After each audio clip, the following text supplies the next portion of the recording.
Hi guys, welcome to a new video. What is the most unprofessional thing a doctor has said to you? I was being treated on week 2 with medication for an ectopic pregnancy. Baby in the fallopian tube, 0% chance for baby, very small chance for myself to live if not taken care of. I was told to go to the ER if I developed severe pain. I developed severe pain and went to the ER. The doctor on call sat there and tried to casually discuss what kind of pain meds I might like to my husband as I was writhing in pain on the bed. Husband insists doc should just make a decision and give me the meds now. Finally gave me a pain pill and told me no need for an ultrasound, just did some blood work for my file. I go home and wait it out with a script for pain meds. I told him the pain was severe and could be the tube bursting, and he told me that miscarriages just hurt. I went into the gyno treating me 2 days later, and he took one look at me and booked me for emergency surgery. The tube had burst and I had so much internal bleeding that they had to have a general surgeon assist in the cleanup in my abdomen. My bowels were adhering to the broken tube and had to be carefully separated. Later, my doc told me I was very lucky and the moron at the ER should have sent me into an ultrasound based on the pain alone. The blood work was apparently alarming, went back for and forward to the same shitty ER a few months after. That same shit ER doc checked my abdomen and saw the surgery scars. He commented I must have recently had an operation. I told him, yeah. You misdiagnosed my burst ectopic pregnancy and I had to get emergency surgery at a different hospital. He didn't say shit after that. If I had the money, I would sue the asshole. IRSSS doc interviewing me before regular doc came in to insert my IUD. Any chance you are pregnant? Me, no, doc. How do you know? Me, I haven't had sex since November, it was July by now, doc. Shocked, why haven't you have sex? Don't you live with your partner? Me, I don't have a partner, doc. Then why do you want an IUD? Me, I'm really hoping the last time wasn't the last time. That either I cheated or my husband did, because that kind of cervical pain was always chlamydia. It was an ectopic pregnancy that ruptured and resulted in emergency life-saving surgery. But thanks for listening. My personal OB happened to be at the hospital that night and came to tell me the news herself, giving him the angriest look I've ever seen in a professional setting.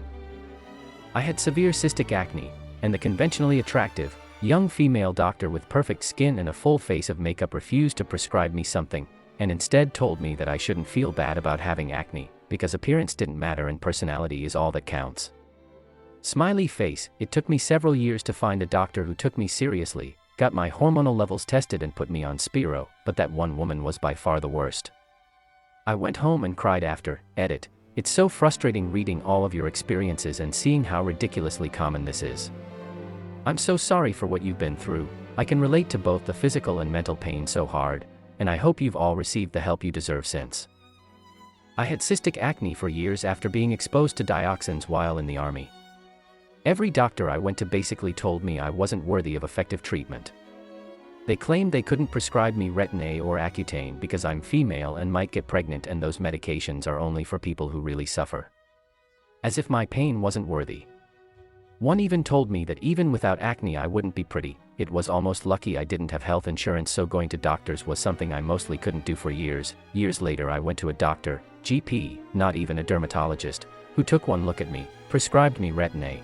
And when I a few months later went to pick up another tube, the pharmacist asked what I used that for, because you sure don't have acne. He tried reporting me for misuse. But neither my doctor nor my insurance company took the bait. After a year I stopped using the Retin-A because I didn't have acne anymore, even when I didn't use it. If doctors had done their job I could have been acne-free at least 10 years earlier.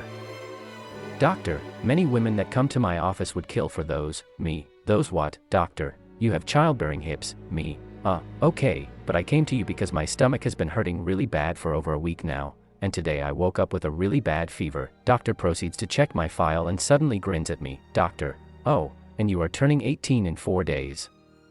Are we planning to make use of them? Me, I wish I was making this up.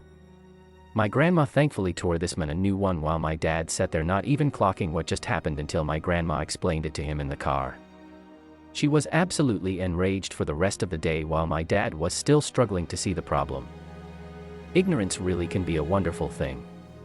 He genuinely tried to argue that the guy was simply complimenting me, and that my grandma was being too harsh.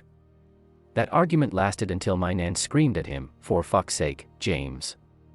Are you walking around complimenting 17-year-old girls on their childbearing hips? Do you ask those same 17-year-old girls if they're planning to use them? Do I have to be concerned? James Edward, insert surname here. Dad excused himself for the rest of the day and left. My Nana then threw her oven gloves at the door and told me to take some chocolate from her stash and to go upstairs. Loved spending my summer break at my Nan's. It's been a few years since this happened. But at least I can understand my Nan's reaction now. Broke a bone in my foot. Knew that I had broken a bone in my foot.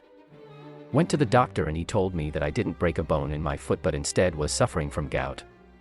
I'm not even in the realm of people that experience gout and had zero other signs that it could have been gout. He was going to refuse my request for an x-ray but I made him do it. An hour later, I'm in his office and he holds up the x-ray and informs me that I broke a bone in my foot.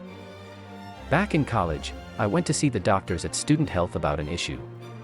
It was a very nice, well-regarded university in the northeastern US. The doctor, it was a doctor, not a NP, was going to prescribe me 5 milligrams pills of a medication to be taken daily.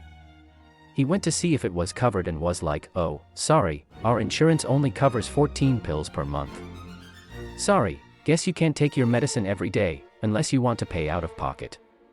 He then shrugged. I then asked if this medication was sold in 10 milligrams pills. He said yes. I then asked if the same plan would cover 14 pills per month of the 10 milligrams pills. He said yes. I then asked if the pills were perforated. He said yes. I then asked if he could just prescribe me 14 of the 10 milligrams pills, as that was covered, and I could use the perforation and take half a pill, i.e., 5 milligrams, per day. The doctor then got quiet, paused for a moment, got really weird, and said, "You are suggesting insurance fraud. I will not continue this discussion. You need to get out of my office right now.